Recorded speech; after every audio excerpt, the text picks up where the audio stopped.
আরে হারামখোর, তুই এখনো দুধ আনতে যাসনি? যাইতেছে পিতাজি। এটা বলে গাছ থেকে লাফ দিতে তো তার পা তো পাতিলে ঢুকে যায়।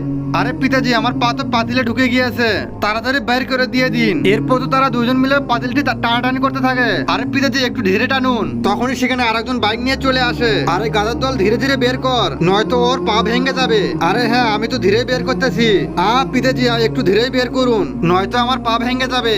মনে হয় ওটা আমাকেই বের করতে হবে। তাড়াতাড়ি ওকে এদিকে নিয়ে আয়। এরপর তো তারা লোকটির কাছে নিয়ে আসে। এরপর তো পেছন থেকে দড়ি বের করে হাড়িটি বেঁধে দিয়ে যায়, আর ওই দড়িটি মোটরসাইকেলের পিছনে বেঁধে দেয়। দেখো, আমি ওটাকে 1 সেকেন্ডে বের করতেছি। ঠিক আছে, তাড়াতাড়ি করো। পর লোকটি বাইক স্টার্ট দিয়ে সামনে যেতে থাকে, তবুও তার পা থেকে হাড়ি বের হয় না।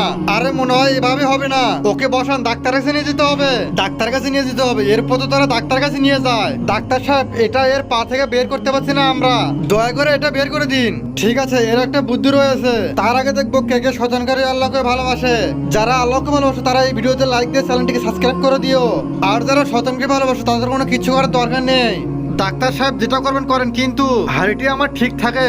এখন শুধু আমার একটা হাড়ি রয়েছে, তাহলে এর তো পা কাটতে হবে। তাহলে ডাক্তার না জল্লাদ, আমি এটা বের করবো না, চলে যায় এখান থেকে। তখনই সবাই তার পা টেনে ধরে। অনেক ঝাঁকাঝাঁকির কারণে পা থেকে পাতিলটি বেরিয়ে আসে। এদিকে তার হাতের ভিতরে আর একটা গ্লাস ঢুকে যায়। আরে বাবারে, এটা কি? এক বিপদ থেকে উদ্ধার হতে আরেক বিপদ রয়েছে।